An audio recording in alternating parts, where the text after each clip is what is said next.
your president is supposed to be the leader by all means, but they're not supposed to, legislate from the executive office, is what we're seeing more and more these days. You need to come into my government class and kind of explain that to the kiddos. We have very different viewpoints on many things. But a lot of these issues are American issues. They're not Republican or Democrat issues. Welcome back to Elevated Thoughts. Today, we have the privilege of sitting down with Jeremy Adams. As he puts it, a teacher first, followed by being an author of 4 books. Most specifically for this show, Lessons in Liberty, 30 Rules for Living from 10 Extraordinary Americans. Jeremy, thanks for joining us. If you could be so kind, can you just tell us a little bit about yourself and, well, what inspired you to write such an awesome book? Well, first of all, thank you, fellas, for the invitation. It's really great to be here. I'm excited to talk about the book. My name is Jeremy Adams. I've been a teacher for 26 years. I know I look way too young for that. I know you probably look at me and think, this guy couldn't be teaching more than 15 years. But I will start my 27th year next Wednesday. I'll be honest, like teaching is the only thing I've ever done. I pretty much came out of the womb and went right into the classroom. So I started teaching at 22.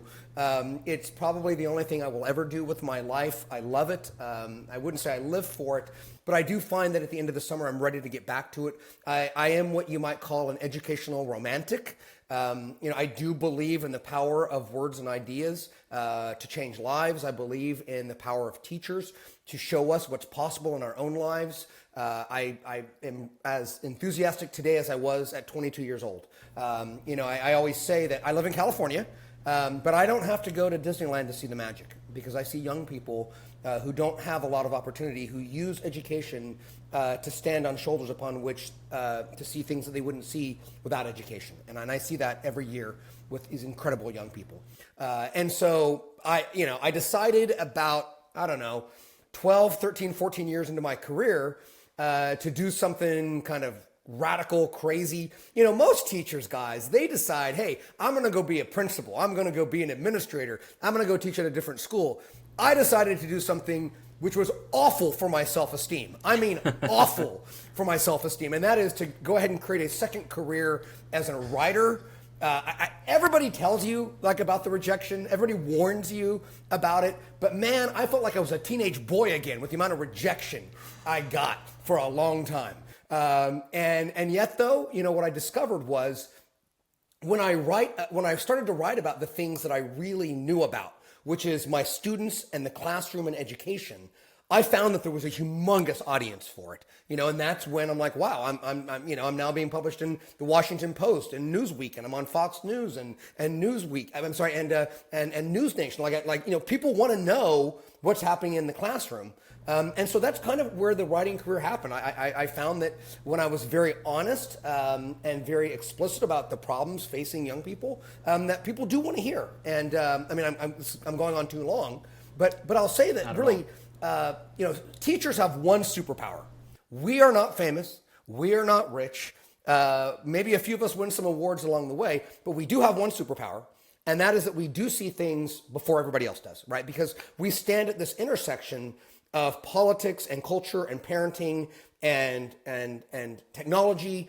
And so we see things way before other people do. I mean, it's kind of annoying as a teacher, where like the Atlantic or the New York Times is like, guess what, guys? Our kids are addicted to their cell phones. Really? Didn't know that. Thanks, guys. We knew that 5 years ago. Or Sure. Right? Our kids have all this anxiety. Yep, we've been dealing with it for a long time. So that's really opened up a kind of chasm where I can write in a way that I think is interesting to people. Wow. Well, that's very awesome. I mean, my wife is going to love you. She's an 8th grade teacher, special education, and she started teaching when she was 22 and swears that it's her calling. So I personally don't understand it when she says it, but I see her passion and her love for it. So we need people like you guys. So first and foremost, thank you. But I imagine that it's your interaction with these kids and it's the interaction day to day where you've seen this degradation of our political, socioeconomic kind of conversation. And just that's why Mike and I started this podcast, Elevated Thoughts, is because I'm right leaning, he's left leaning, but we don't really have this home. We don't have a media network that we can tune into. We don't have a friend group that kind of has the nuance to discuss this stuff with us. So when we came across your book and, you know, just reading on your website what your mission kind of is, it's like, oh my God, this is exactly what we're trying to do. So, right up our alley. when you talk to kids and you're speaking about politics, because obviously that's part of your curriculum there, I mean, what do people say? Is there this self-loathing for the country, or are they kind of happy to be Americans? Well, a few things. First of all, God bless an 8th grade teacher. Junior high is the most difficult, godforsaken part of life. I have a son who just finished 8th grade. And I mean, he is, you know, he's 14 going on 2. And so, you know, bless your wife for being a junior high teacher. That's hard. But, you know, the thing about it is that, you know, it's really, I kind of feel almost like I'm cheating. Like there's a hack. Like I get to know it's almost like insider trading, you know? It's like I know things that nobody else knows because the kids are telling me things that aren't really seeping out to the wider culture and to the country for, you know, much later. I mean, I'll give you, I mean, there's a million examples. But one that really, I'll tell you one from last year that kind of like shocked me, and I'm still trying to process it, and I think I'm going to write about this a little bit, is, you know, one of the things I do is every unit, you know, I love movies. I mean, you guys are a bit younger than I am, but I love movies, right? And I think of like these movies when I was younger that really touched my soul, you know, give you a sense of the big things like love and justice and friendship and fatherhood. And, you know, I mean, how can you watch Dead Poets Society and not be inspired by teaching, right? How can you watch The Shawshank Redemption and not understand like the power of friendship? I mean, golly, right? I mean, or how can you watch Forrest Gump and not understand the love he has for I mean, like, so all these big themes are in movies, right? Mm-hmm. Well, so I recommend movies like crazy to my students. And finally, I had this young woman last year. She raised her hand at the end of the year. She said, Mr. Adams, I'm just going to say what everybody else is telling me to tell you. We don't watch movies. We don't go to movies. We don't go to theaters. Why? Because we can't pay attention that long. Like, we're not going to watch 2 hours. You know, we can barely pay attention to all these reels on our phones. You know, and when they watch shows on Netflix, again, I don't know if you guys saw this article, they're noticing all these teenage shows are running the subtitles, right? And they're thinking, oh, wow, that's great, the kids are reading. No. They want to be on their phones as they're watching the show, and the subtitles help them multitask, right? See, so I would never have known that had I not been a teacher, right? I would never have known that they don't watch movies, things like that. And I mean, I remember 5 or 6 years ago, I used the phrase, the family dinner.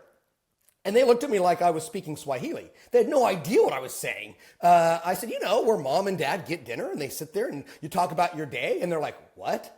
We don't do that. Nobody does that. No, I get my food. I go to my room. My mom, she goes to her room where they watch TV. Nobody sits down at a table anymore. And so I was like, oh, wow, that is kind of a way of growing up that's not there anymore for this generation for so many young people. So it's things like that that you kind of get dialed into.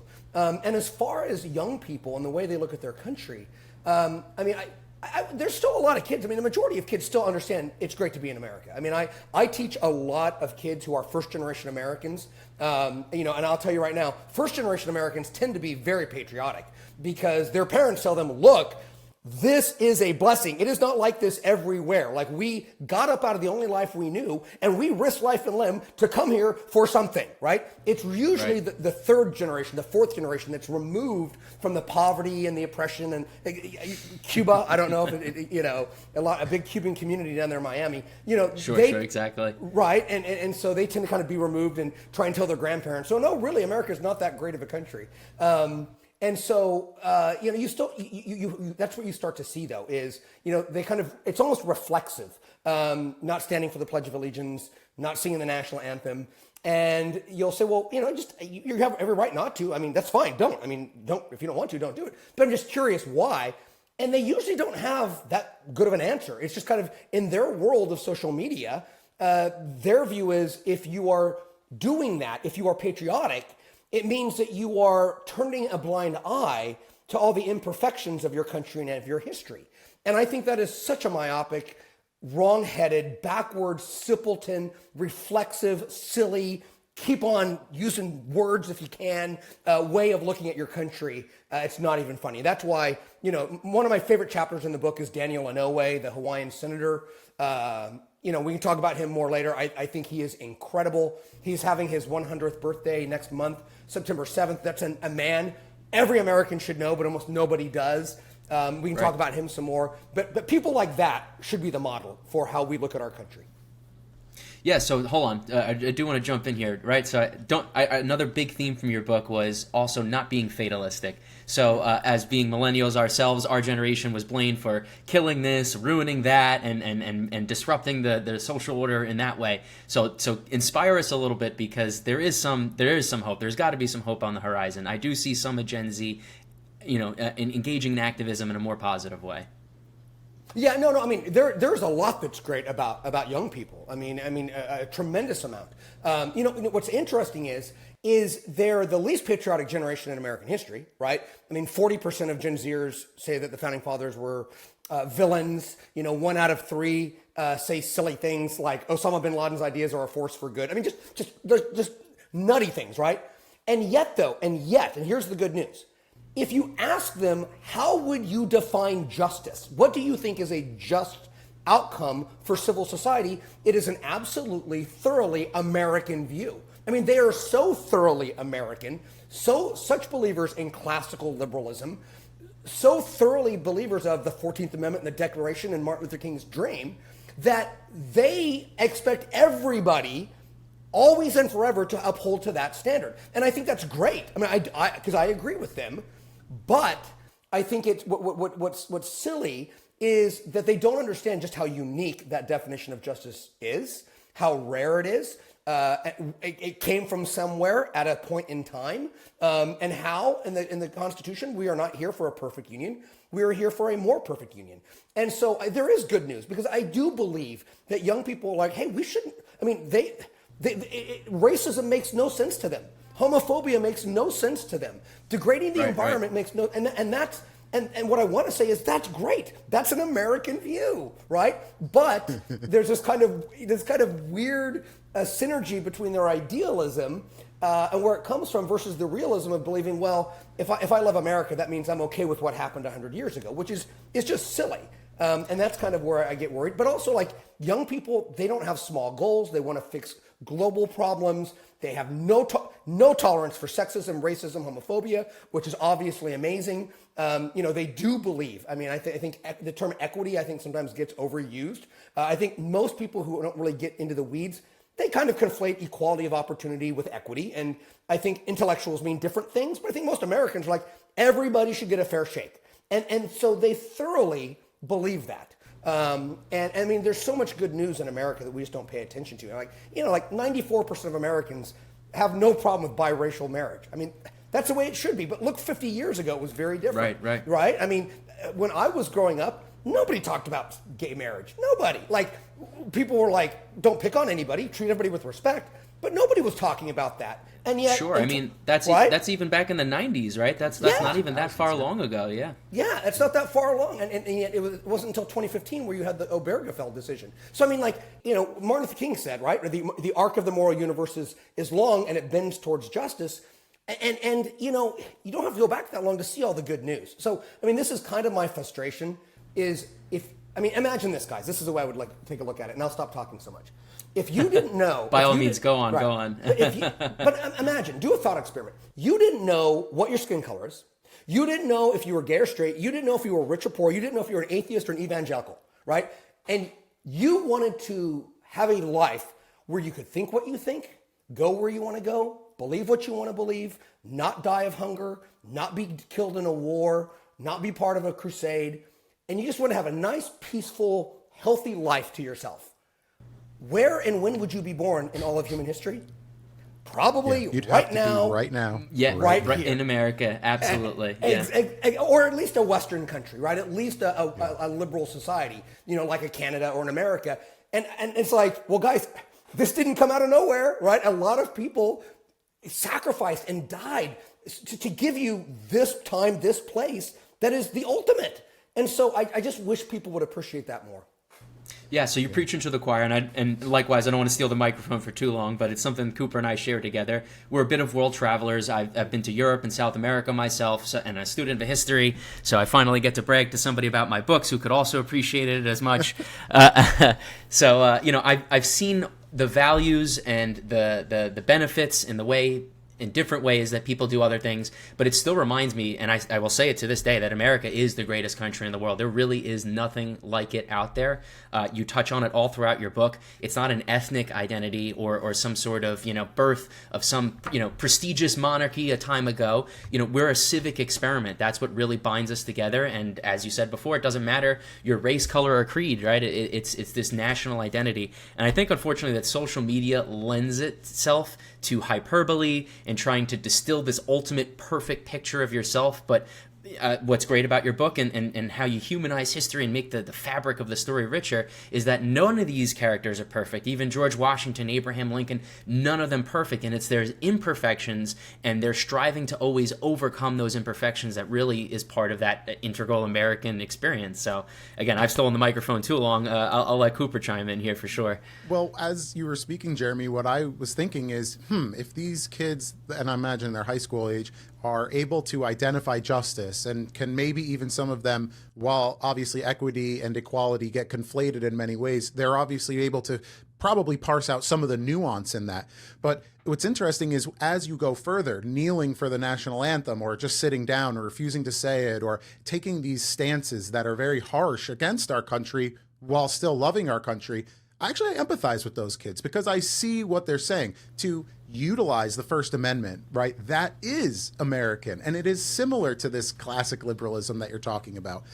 But I also think that it goes too far. And Mike, you used the word ethnicity, where we don't have this shared ethnicity necessarily in the United States, but it gets conflated with this identity politics. And that's where I'd like to go next. Is that's what I see all over. I mean, I just watched a video online of the protests at Columbia University about Israel and Gaza.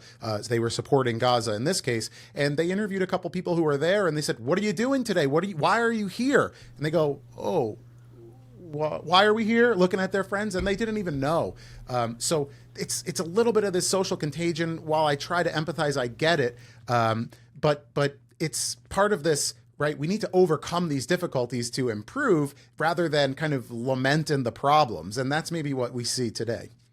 Yeah, no, I agree. There's a lot you guys just said that I'd like to kind of branch off of. I mean, first of all, I guess what I would say is that I think that to a certain degree, and I don't want to get too kind of egg-headed here and too philosophical, but liberty and freedom are these words that we use in America all the time, right? I mean, we're the land of the free and individual liberty and rights and freedoms and right and all this. And again, I mean, I'm a romantic about America, and so I'm not making fun of it, but I do think that it's problematic in the sense that it's not an unalloyed good. Like freedom requires virtue, right? Liberty requires wisdom, right? And if you don't marry these things, then liberty and freedom become chaos, right? They become licentiousness. And I think what we're seeing in our society is, you guys ask, I saw in kind of the show notes, why did you write this book? Or maybe you asked me in the first question. It's because I think we have a whole generation of Americans, and it's not just young people, by the way, who are free, but they don't know how to use their freedom in a meaningful way. And that's where you see all of this unhappiness. I mean, some of the statistics, fellas, about how Americans feel about themselves are so shocking that you have to look at you're reading it and you have to look at it twice. Things like 50% of young people say that they don't enjoy their lives. 50%. 50% of young people say that their lives are not important. The most shocking statistic I've ever encountered. 1 out of 4 18 to 24-year-olds, that's a quarter of 18 to 24-year-olds, have considered suicide. Okay? Yeah. 30% of American adults are broadly dissatisfied with their lives. It was only 10% 20 years ago. There is something uniquely worrisome about the soul of our country today. And so we've been bequeathed this beautiful amount of liberty and freedom, but we don't know how to use it well. We're unhappy. We're miserable. There's a kind of fatalism that really has infected the souls and ensnared the minds of Americans. And so, if you kind of gave me a big old shot of sodium pentothal, you gave me a lie detector test, and you're like, okay, Jeremy, what is one thing in your 27 years of teaching, what's like one thing you know is true about teaching? And I would say that human beings learn by the models and the voices in their own lives. Okay? We absorb the values and the behaviors of the people who are around us. And for so many young people today, they're not around adults, right? Many of my students have one parent, right? One parent who's working 3 jobs, or they're, and a lot of them have substance abuse problems, or they have a lot of other kids, or they have a lot of other concerns. And what are they listening to instead? 9 hours a day on their phones, right? And what are those voices? That's not Plato and Aristotle and Moses. It's a bunch of other kids saying stupid things, and they absorb those values and those worldviews. And so the reason I wrote the book, fellas, was because I wanted a different battery of voices to be heard by my fellow American. I don't know. I don't want to get all weird and emotional on your podcast, but like, I remember what it was like to be young. I remember what it was like to be inspired. I remember what it was like to fall in love. Wax nostalgic, yeah. Okay, now, yeah. Listen, so we're millennials, and we're on the cusp of that internet generation, right? So we have, thankfully, the perspective of what it was like before, but Gen Z does not, and the incoming generations do not have that perspective. And that's really well said. Like sometimes I will describe to kids, like, what was it like the first time I was on the top of a mountain and there was a sunrise, and I felt like, maybe there is a God, like something truly transcendently, or the first time I held my child and there was I realized the word love is not big enough. The first time you're attracted to a girl and you don't know what to do about it. Or how about this? The first time you see another person in the world who is doing the thing that you want to do, and you say, my God, I want to be like that person. I want to know what they know. Right. I want to do it. So that all those big words, guess what, guys? Young people don't know what I'm talking about. They have no idea. Like, they look at me like I'm weird. I met my wife when I was 15 years old. Okay, she had the locker right next to me in high school, right? And I talk about what it was like to fall deeply in love, and they just look at me like I'm nuts, And so, I guess what I'm trying to say is I want young people to feel the full spectrum of what's possible in the human condition, and I think that books and learning can help us do that. And so I'm trying to put voices and influences in their orbit so that they can be inspired by those things, so they can have those experiences. Yeah. I don't know if that made any sense. I'm sorry. No, it makes a lot of sense. You're tugging on my heartstrings and inspiring me, so I appreciate it. I just want to compliment you, because I don't read very many books. I get a lot of my media online as well, and I listen to a lot of books. But this one, Mike called me because we both read it in preparation for talking with you, and it was awesome. We both enjoyed it a lot. Mike called me and goes, "Wow, what an easy read! It's really accessible for everyone." And I was kind of like, these has a lot of big words. This is really needs to, this can bridge the gap maybe. So, I think it's important, right?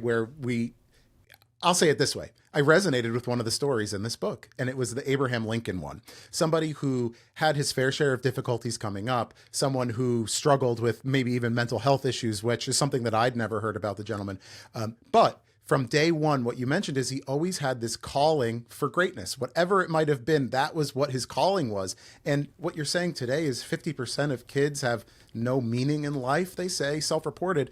That sounds to me like it'd be very hard-pressed to find that one individual who thinks like Abraham Lincoln does. And even when I grew up, I remember being a kid and saying, I could be an astronaut, I could be a policeman, I could be the president, I could be anything. And I bet you we don't hear kids say that anymore. I bet you we hear them say they could be YouTube stars, which is harder than it looks, by the way. But that's where their minds are. You used the word fatalism. And I think that's, to me, if I wanted to be, first of all, I love ancient Greece. I think it's one of the sublime civilizations of all time. But if I wanted to be a fatalist, I would say, well, hey, I'm with Aeschylus and Sophocles and Euripides. But to be an American is to believe in agency, right? It's to believe the most. I would argue, and of course I'm just a high school teacher, but I would argue the most powerful idea in the history of the world is the idea that every human life has equal value because it has agency, right? And that idea that we aren't just given our lives, but we can remake our lives in accordance to our highest ideals of the self. My God, man, how great is it to be alive? How great is it to be a human being? I mean, I look at my dog and my cat and I'm like, sorry guys, you are slaves to your instincts, but I get to be a man. I get to say, hey, if I'm lazy, I can be a hard worker. If I'm overweight, I can lose some weight. If I have a bad temper, I can learn how to kind of curtail. I mean, this is from kind of the George Washington chapter, right? This idea that it's exciting to think about the man or woman you want to be and to actually start to take steps to do it, right? But if you're fatalistic, you don't think you're in control, right? And there is so much fatalism. I mean, I don't want to get too brainy here, but I see a lot of this idea that, your race, your class, your gender, they all act upon you in a way so that you don't really have any control of your lives. And that really it's going to take a dismantling of society itself. And we're going to have to reorder everything and really have a kind of a low-grade revolution because, really that's an illusion. You really don't have any agency. You really don't have any power. Liberty is a lie. See, and that kind of an attitude is, it's self-fulfilling, right? If you believe that you don't have any control, then you will act in a way so that you never have any responsibility for your own life. And the worst thing you can tell a young person, the absolute worst thing you can tell a young person is you are a victim and you have no control, give up now. And they see that a lot in the kind of intellectual and media influences that they consume hours a day. Right. Being the liberal co-host, that definitely describes the evolution of where I came through schooling, right? It started off as constructive criticism, but along the way, it became nihilistic, and what is the point of it all? But it is through history and the lessons of certain people, and not just Americans, many other people. One of my favorite people is Winston Churchill, a very flawed and interesting character. He failed many, many times, but it was all of those failures that culminated to the most important, moments in his life, and arguably, it was then ultimately to take a second seat to FDR and allow America to play a larger role in World War II. So I think it's really important that, striving for perfection or waiting until things are perfect was another really important theme from your book. I'm sure you're familiar with Dan Carlin, but I hope to not be name dropping if you don't know the podcaster. Are you familiar with Hardcore History? I'm not. Then I highly recommend that. Then that's something I have to link to you after the show. I'm going to write it down. What's it called? Hardcore History? Yeah, Hardcore History. Dan Carlin, probably one of the most prolific podcasters out there, and certainly the best history podcaster. Yeah. And he takes kind of his own made-up word, but he uses this concept of neo-Prudeanism, and it's not to use a modern-day lens and concepts and beliefs and experiences to judge characters of the past, because they didn't know those things that we have now. To call, certain concepts and theories that never existed before isn't a useful analysis. And at the same time, it robs the magic of the circumstances that they might have overcome. So I was wondering if actually maybe you could talk a little bit more about Daniel Inouye, because his story is I think the most fascinating out of the whole book, just in terms of overcoming adversity. He was a product of the purest form of modern day adversity, being put in internment camps, and yet displaying such such patriotism and dedication, and then civil service ultimately to this country. Yeah, no, that's a great question. I guess I think I call that idea you're talking about, I call it presentism, right? Sure. The idea that we're just going to that this moment is kind of the ultimate, that we're not standing in the stream of history, we're above it, and we've reached perfection today, which is just so annoying, because it's like, do you think that in 100 years we're not going to look like idiots? It reminds me of the turn of the century physicists. I think it was around 1905, right before Einstein started breaking the ground. Is okay, that's it. I guess this is all wrapped up. We figured out everything. We're done with physics. Just a couple more pieces of research here to tie it together. Well, let me just chime in, right? Every generation, the parents look back and say, "Oh my gosh, the music, the media, the entertainment, it's the worst. We're going to lose this generation." And I almost feel like there is a level of us kind of looking down and saying, "You better be more like us." What you were saying before, Jeremy, how would you respond to that? Do you think that it's maybe just inherent to us getting older? Yes and no. So I would push back a little bit, because I do think that young people today are in fact uniquely unhappy. I think that is unique. That's different. That wasn't the case 20 years ago or 40 years ago or 60 years ago. And I would also say that I think what is unique and uniquely worrisome is that the building blocks that traditionally give people meaning and purpose, it's what the ancients called the good life. I don't think that particularly changes over time. I think at the end of the day, it is family. It is friendship. It is faith. It is community. It is contribution. These are the things that nourish the human spirit. And I think for young people today, you take all the things that give life its meaning and you remove it from their lives. Yeah, no wonder they're not happy. A lot of them don't come from strong homes. I'm a public school teacher. It's none of my business if they believe in God or not, or which God. What bothers me is the fact that they don't know anything about religion. It is just they don't know. Most of my students who are very smart don't even know the first book of the Bible is Genesis. They've never heard of the Sermon on the Mount. I used the term bully pulpit to teach Teddy Roosevelt. They're like, "What's a pulpit, man?" I mean, they don't know the five. They don't know the four noble truths. They don't know they don't know the Sermon on the Mount. They don't know any of it. And so, like, you take away family, you take away community, you take away friendship. Most of them spend the loneliness epidemic is real for these young people. We can talk about that later. So again, I do think there's a little bit of a you're just being a curmudgeon and a crank. But I think to push back on that is there is something uniquely worrisome about what we've removed from the lives of these children. And that's why I think so many of them are so deeply unhappy in their lives. And so, but you wanted me to talk about Daniel Inouye, who I think is absolutely incredible. Let me just give you a little as kind of insight into writing the book, which was really hard to write, by the way. I've written a number of books, but as a teacher, I wrote them in the summertime, right? That's why I don't teach summer school. I will write a book, right?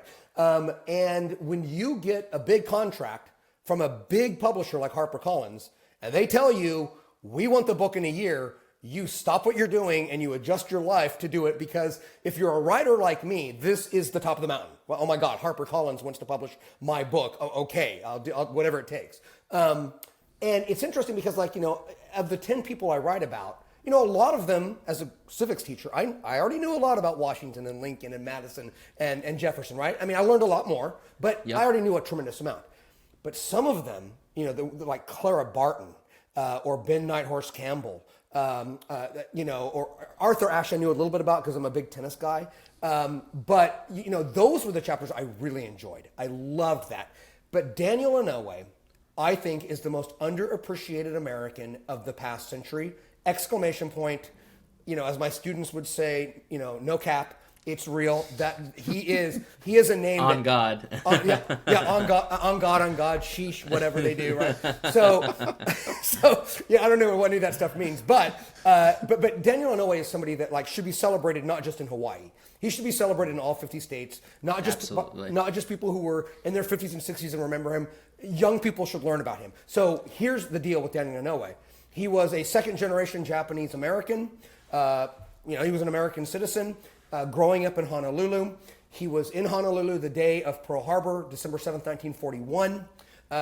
In fact, he went and he wanted to be a doctor as a young man. He went into the harbor and he didn't come back for 5 days because he was trying to help people so much. Wanted to go fight for his country. Well, what did the United States government do? Well, they classified him as something called 4C, which said that you're a citizen, but you're kind of an enemy citizen.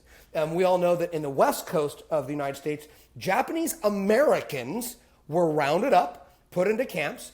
He was told that he couldn't fight, right? And what did he do? Instead of saying this country is no good, right, because it's discriminating against me, he said, no, I'm an American. I believe in the ideals of this country. And by God, if I don't fight to win this war, those ideals will never become a reality, right? This experiment of self-government will be extinguished after, 170 years if I don't help, right? Even though it's not treating me perfectly. And so he goes on, he petitions FDR. FDR grants them, and he ends up joining what they call the Go for Broke unit, which is the most decorated unit in all of American history, by the way. I mean, to give you a sense of the numbers, you only had 4,000 people in this unit at a time, but through the course of the war, there were 12,000 because they kept dying because it was so dangerous. If you read, he ended up losing his right arm. I'm not going to go on and on about the history, but if you read about the raid, about what he did to do it, it's out of a Hollywood screenplay. I don't know why a movie has not been. I mean, it's incredible what he did. And he goes on and he becomes, this very thoughtful, passionate House member, then a senator. He eventually is third in line for the presidency. And he's just an amazingly thoughtful, brilliant, eloquent man. And the lesson there is patriots don't wait for perfection. They love their country for what it can be, and they work to bridge the gap between what is and what should be. And that's Daniel Inouye. And I mean, I think if you look at America today, we have deep flaws. We're broken, right? We're imperfect. But hopefully if you would learn to love what America is supposed to be, and you appreciate where we've come from and how much we've done, that will inspire you to keep on going. That's what each generation is supposed to do here, right? I mean, it really is kind of like a mantle that each generation has to kind of take the ideals and make it more real. I mean, see, and this is where kind of I do get frustrated with my students, because I think sometimes you have things like the 1619 Project. You have sometimes these very I don't even know how to classify academics. Your Howard Zinns, right? And they look back at America's bad moments, and there are a lot of them, man. I mean, there's a lot of embarrassing episodes in American history, and say that's the real America. That's who we really are. And I would say, well, actually, we did those things, but the real America is what we did about it because we knew it was wrong, right? Mm-hmm, right? Slavery is not the real America. The 14th Amendment is. Right? Jim Crow is not the real America. The Civil Rights Act of 1964 is, right? Right. You know, the officer and the George Floyd, that guy's not the real America. The millions of people marching against that is the real America, you know? And yet there's this kind of fetish to look at what we did wrong and say, well, aha, that's the real country. And Daniel Inouye knew better. He said, not letting me fight, that's not the real America. Let me show you what the real America is. And he did. I have a stumping question. Maybe I'd be curious if you can point to any figure in today that has this, this desire to find the greater good, this desire to move us in the right direction. In fact, I've just been flipping through here. I'll show you. I'm highlighting as I read your book some of the quotes. So George Washington said, "I go to the chair of government," so heading to the Oval Office, "with feelings not unlike those of a culprit who is going to the place of his execution." Right. So he felt, as he was nominated to the highest position, as if he was being sentenced to death. Yeah. I don't think Donald Trump feels that way. I certainly don't think Kamala Harris or Biden feel that way. Right. So is that necessary? No, I totally agree with you, though. It was interesting. I do think, did you hear in the first debate, though, he's like, I don't have to do this. I could have a good life. I don't need to do this. So I think he was kind of trying to do that. But I don't know. I agree. I'm not equating the two in any way. What was your question again? Like, is there anybody today like that? Who is the Inouye figure today? Who is the one that's saying this thing, this American experiment is bigger than me, the individual. It's bigger than the injustices against me or my neighbor. I am going to be the one, right? I'm going to be the one to carry the torch. Maybe there isn't. Maybe the world's too big now. That person is unelectable today. Right? I mean, and that is right. And that's the problem, is that at the end of the day, in a democracy, if you want to blame somebody, you got to blame us. Right? We're the ones who are ultimately in control. And I think what's happened in politics, and I'm going to kind of go away from my kind of teacher, writer, and kind of into my political analysis hat here for a minute. I think one of the things you see is when I was younger, you won elections. How? Well, you knew that 40% were going to be Democrats no matter what. You knew 40% were going to be Republicans no matter what. But then there was this kind of middle voter that you called the persuadable. Like, you persuaded the voter that, look, my ideas are better for you, right? Let me win your vote because I have better ideas.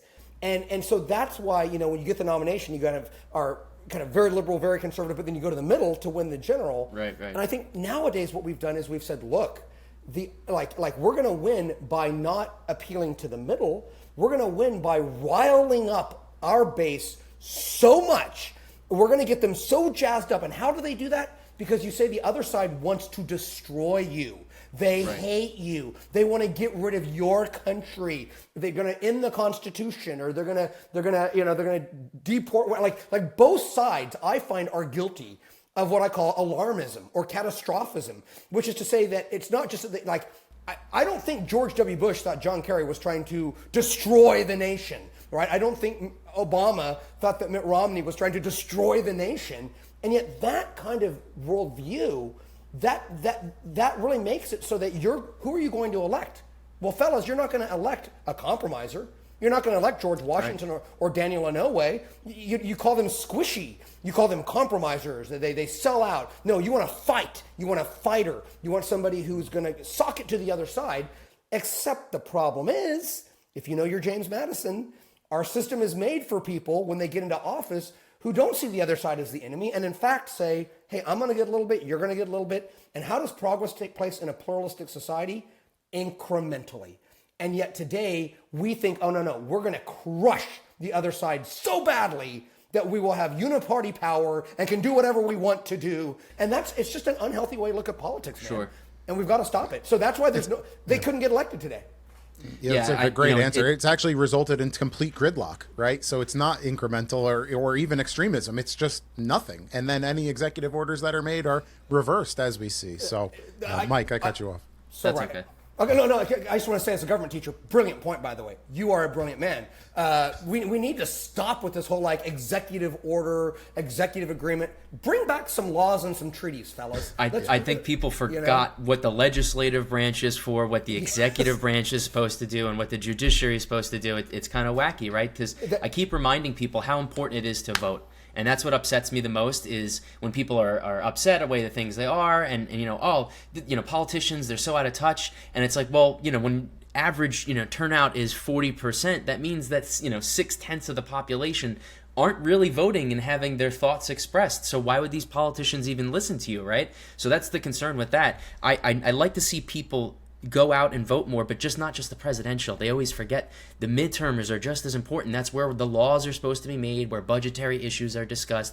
Your president is supposed to be the leader by all means, but they're not supposed to, legislate from the executive office is what we're seeing more and more these days. You need to come into my government class and kind of explain that to the kiddos. And I think that, one of the things we've seen is the nationalization of all politics. I mean, I would go even further than what you've said, which is a great point. I would say not only is it kind of midterm elections, if you want to talk about who actually makes a difference in your life, it's your governor, it's your mayor, it's the trustee for your local school district.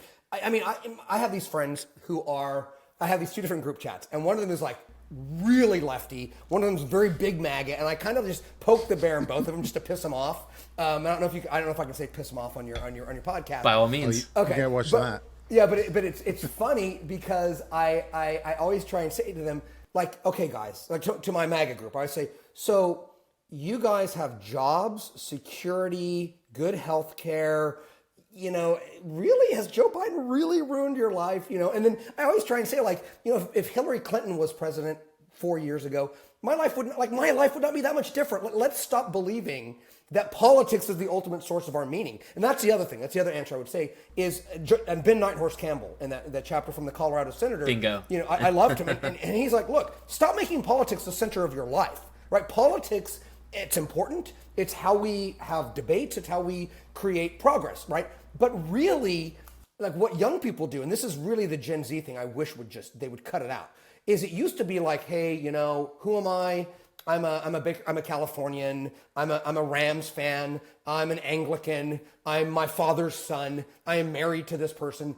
Nowadays, people say I am a progressive or I'm a Donald Trump, whatever. And it's when you put politics as the number one thing in your life, you make it so that people who disagree with you are personally against you. And so I don't know if you guys have seen this, but people in their 20s are not dating, right? They're not dating. They're not. Oh boy, it's not good. Yeah, right? They're not messing. They're not messing around. There's a lot of Netflix, but not a lot of chill because if you're a woman who's getting more liberal and you're a guy who's getting more conservative, and your politics is the most important thing in your life, those dates are not going to go well.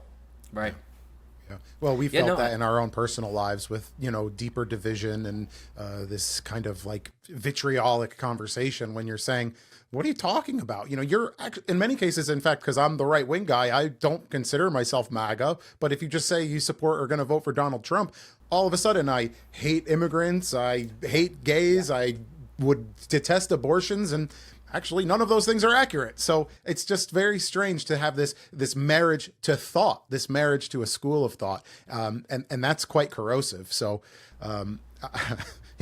we have to avoid that. Yeah, no, I think we should dive more into the Ben Campbell story because he really lived up to that, switching parties, but he was also not someone who believed in living in politics, right? Not an offense taken. When we were reading your book, we got to that part of the chapter where it was and now people, even put their, political leanings on their Twitter and are like, oh, do I have to change my bio before we do the interview with Jeremy? But no, I think it really speaks to what Cooper and I are trying to do here.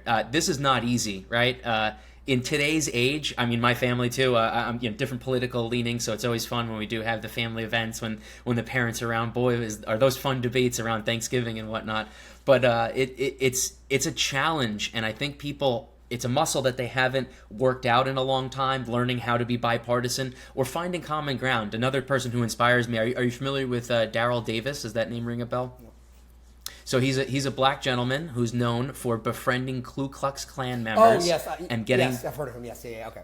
Yeah. Yeah. So to get them to turn from the cloth, and even a couple of them were prominent chapter members, causing the shutdown of the whole chapter. And it's a story that you wouldn't expect, right? Like, how do you defeat racism? And it's not becoming their best friend and hanging out with them at their rallies and going to dinner with them and talking about jazz, right? So I think a lot of what people don't know how to do today is learn how to disagree and understand that this isn't the most important election of our lifetime and everything's going to be ruined. And Ben Campbell was that. Even though he switched parties, he still kept his friends across the aisle, and everyone only had good things to say about him. Yeah, I mean, I think that you see that theme a lot throughout the book.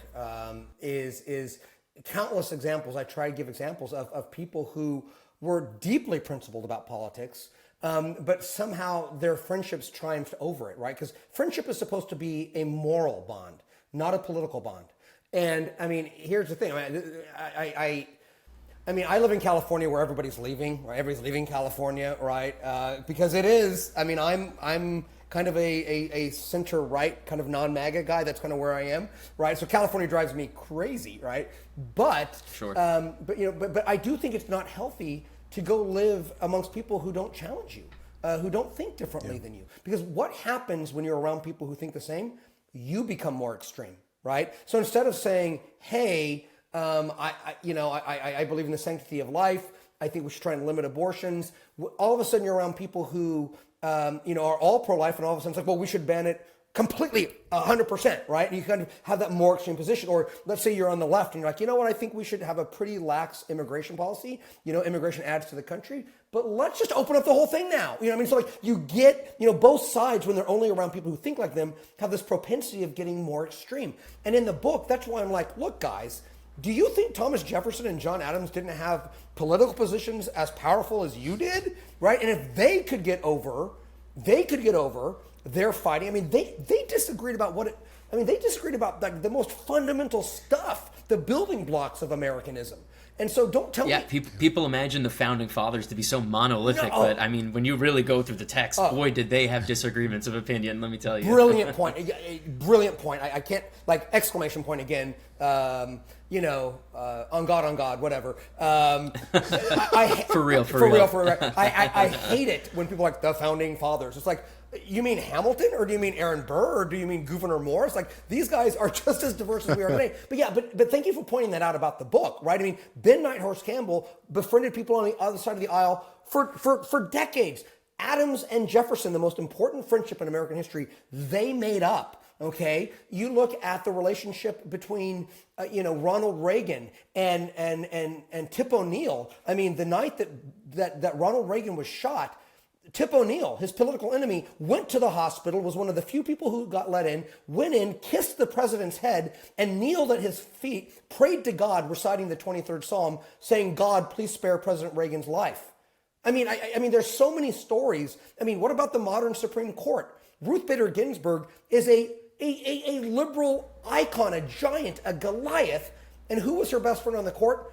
Probably the intellectual god of modern jurisprudential conservatism, Antonin Scalia. So, like, again, I'm trying to kind of, in the book, I tried to say if they can do it, America is bigger than a political tradition, right? It's bigger than liberalism or conservatism, right? It's bigger than, it's big enough for all of us if we know how to talk to one another. Yeah. And it's not about, I'm going to add, it's not about avoiding the topics, because I have plenty of friends that we get along left and right and we just avoid those topics, right? We can't touch on these very sensitive matters because they're exactly that. They're too inflamed. It's an open wound.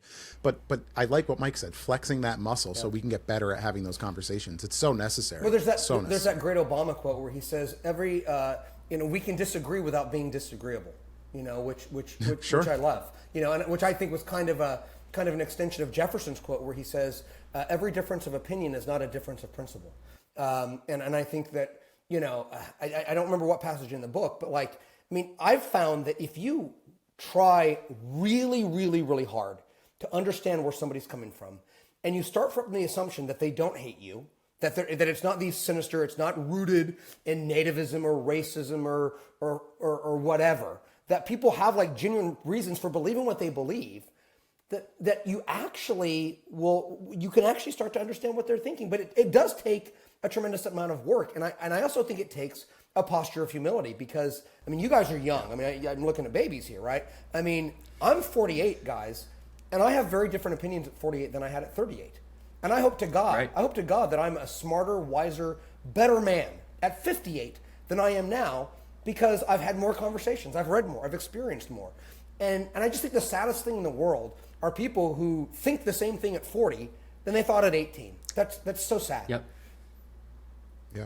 Yeah. That's like a mental paralysis almost. Yeah. You kind of live up in this bubble and you never grow. I used to think, I recall actually when I was like the early 20s, what are they saying? I have to be 35 to be president? I could do this right now. And now I'm only 31 and I look back and I go, oh my God, I have so much to learn. The road ahead is very uphill, but in a good way too. Well, so, it's funny. It's funny you say that, because whenever, I've been teaching for so long that if I ever see students, because when I was 22, I was teaching people who were 17, 18, right? So, I mean, so today they're like 44, 43 years old. If I ever see any students from my first few years, I put my head down, I'm like, oh my God, what did I say? What did I do? I knew nothing at 23. And then sometimes I'm like, I'm 48. I didn't know anything at 45. So, just that kind of idea that you can always grow if you listen to other people. I think it's so essential for the experiment of self-government.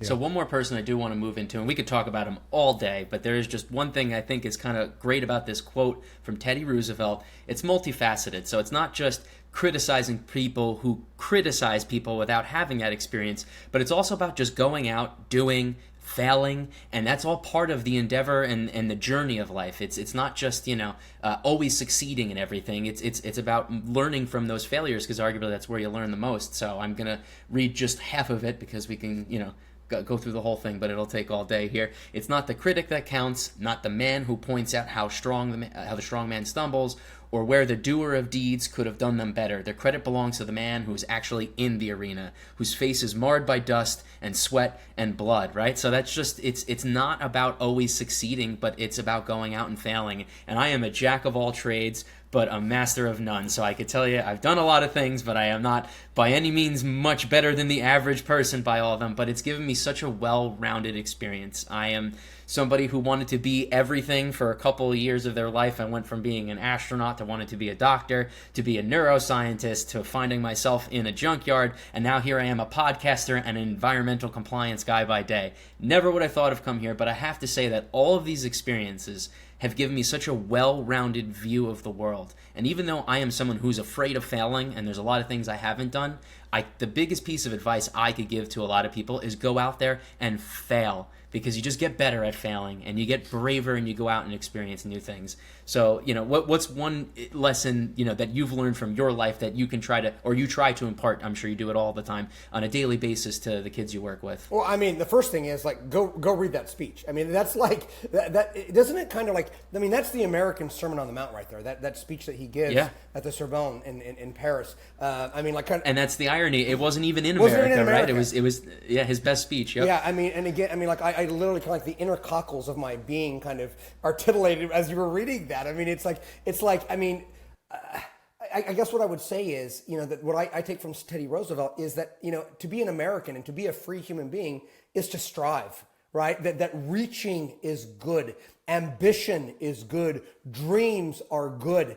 Kind of reinventing yourself as you have done is good. And I think that, that when I think of Teddy Roosevelt, I think of somebody who realized that, like, if you think of, like, what are all the different possible experiences that a human being can have, right? What are all the different foods we can eat? What are all the different conversations? What are all the different places we could do, right? And it's like, so the possibilities of life are so big, and we only get such a small amount of time, and yet, my God, we're free, so we can go do whatever we want to do. Like, don't just sit back and criticize other people who are trying to make the most out of their lives and dreaming and reaching. And that's what I loved about Teddy Roosevelt. I mean, is that, he did fail. He failed a lot. And yet that's not how we remember him, because we remember him for his striving, right? We remember him as the man in the arena, the person who always tries. And that's where, like, frankly, the sedentary lifestyle, a lot of our young people who don't try for love. They feel like their ambitions are too big, or that they waste their time on minutia, on frivolity. That's really what. And by the way, I feel this in my own life. I feel like, when I'm bored, what do? I take out my phone, and then 30 minutes have disappeared, and I'm like, dude, you should have been reading Shakespeare. You should have gone for a walk, right? And I think I think our technology has prevented us from going into the arena more. And that's why I love Teddy Roosevelt. By the way, Teddy Roosevelt, I am a Teddy Roosevelt Republican. So when people are like, what are you? I'm like, folks, I signed up for Teddy Roosevelt and Abraham Lincoln and, Eisenhower and a little bit of Reagan. That's what I signed up for, right? When I became a Republican, as a kid. So, I love Teddy. Love Teddy. And by the way, go ahead. I'm sorry. Go ahead. No, I was just saying, there's stories, no party, right? Because, I may disagree with nearly every one of Reagan's policies, but my God, was he a great leader that this country needed at that time? And history has such a strange way of sometimes delivering those people to us just when we seem to need them the most. And Lincoln, there are so many weird stories about Lincoln and where he was when he was there.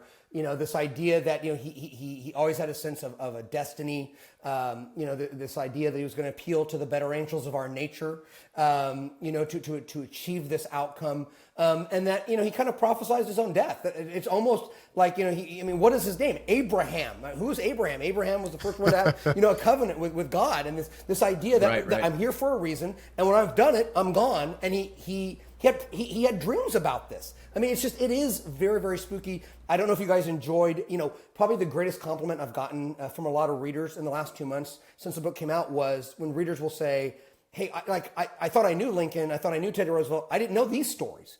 And, and so with Lincoln, a lot of people did not know the story about his second inauguration and the clouds kind of parting and kind of essentially acting as a kind of spotlight when he began the second inaugural. There's so many incredible stories about Lincoln, and he was the right man at the right place at the right time, and we are so blessed.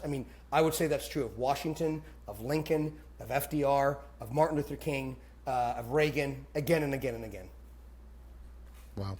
Well, Jeremy, I couldn't be more grateful. And more than anyone, you have your finger on the pulse of kind of what the kids are seeing. And you summarize it great when we started here, that the media can only trickle out statistics, but someone like you in your position, you get to see it every day. These people who are turning 18 and about to cast their very first vote, and they look up to someone like you. So I have a feeling I know what your answer is going to be as an educator, but if you could leave your students and our listeners with one thing to either become more civically engaged or involved, or, maybe education is the answer, but I don't want to put the words in your mouth. What would you leave people with to say, these are the actions you should be taking day to day? What would you say? I would direct my comment to not students, but to adults. And I would say that at the end of the day, and I can't believe that I actually have to say this, but I do. Young people need to be raised, right? We have a generation that is untethered to adult values, adult expectations, adult behavior, right? And as a result of that, our young people, oftentimes in their civic lives, in their personal lives, in their academic lives, they don't know how to behave. They don't know how to reach fulfillment. They don't know what constitutes a good and noble life, because we haven't modeled it for them. We haven't told them. They don't go to church. They don't have strong families. They don't read. They don't go to the movies. All right. Think of all the things that kind of inspired who you are. Think of all the things that kind of formed kind of the part of you that said, this is the kind of man I want to be in the world.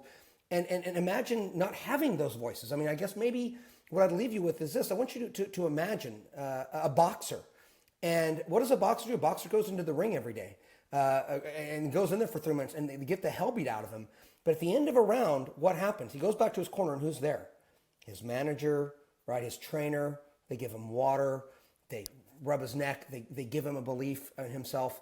I want you to imagine growing up, though, and now instead of boxing, imagine you go to school every day, but when you come home, there's nobody in your corner. There's nobody there giving you the voices and the wisdom and the inspiration that you would need to go back into that into that fight tomorrow at school and make the most out of your life. We have got to be better as adults. We have got to share the stories of our country. We've got to share the values that we know nourish the human soul. We have got to reinsert adulthood into childhood. Beautiful, beautiful answer. Mike, any last thoughts before we close this out? No, I mean, it was a pleasure reading your book. I look forward to purchasing your others, and I'd hope if we ever extend an invitation in the future, we'd love to have you back on here.